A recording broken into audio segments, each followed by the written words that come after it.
তারা বিভিন্নভাবে অনেক কৌশল অবলম্বন করলো। 1 মাস পর্যন্ত তারা দেখলো যে তাদের কৌশলে আশানুরূপ ইসলাম প্রচার এবং প্রসারে কোনো বাধা সৃষ্টি হচ্ছে না।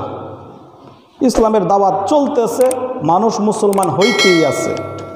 এখন মুশরিক বুদ্ধিজীবীরা বৈঠক করলো, মিটিং করলো।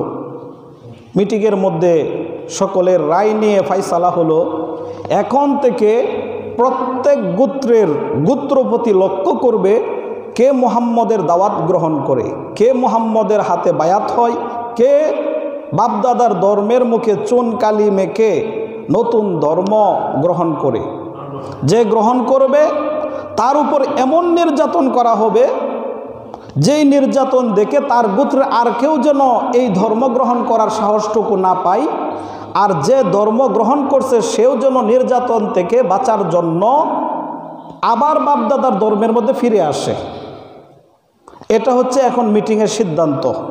বড় বড় নেতৃস্থানীয় ব্যক্তিরা এই সিদ্ধান্ত নিল যে আমরা তো অনেক কৌশল করলাম, কিন্তু কৌশল করে তো বাধা দিতে পারলাম না, দাওয়াত তো বন্ধ করতে পারলাম না। তো এখন থেকে প্রত্যেক গোত্রপতি, গোত্রের যিনি সর্দার, মরল, নেতা, তিনি কি করবেন, তার গোত্রের মধ্যে যেই মুসলমান হবে তাকে ধরে এমন প্রহার করবে, এমন শাস্তি দিবে মুসলমান হওয়ার কারণে, বাপদাদার ধর্ম ত্যাগ করার কারণে।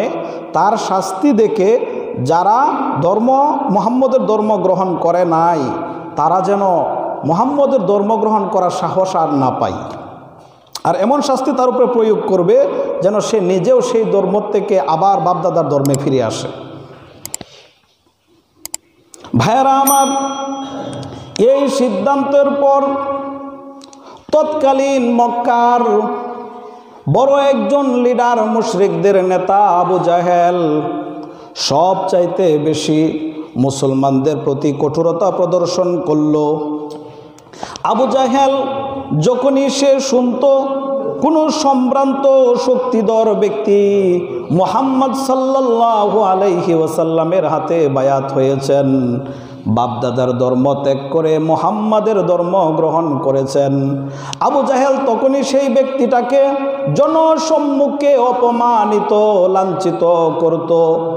আর যদি সেই ব্যক্তিটা কোনো ব্যবসায়ী হতো, যদি কোনো ব্যবসায়িক লোক মুহাম্মদ সাল্লাল্লাহু আলাইহি ওয়াসাল্লামের হাতে বায়াত হয়ে কালিমার মালা গলায় পড়ত, আবু জাহেল তাহলে তাকে এমনভাবে থ্রেট দিতেন যে তোমার ব্যবসার মধ্যে, তোমার দোকানের মধ্যে লাল বাতি জ্বালিয়ে ছাড়বো, তোমার ধন সম্পদের ক্ষয়ক্ষতি করে ছাড়বো যদি মুহাম্মদের ধর্ম তুমি ত্যাগ না করো।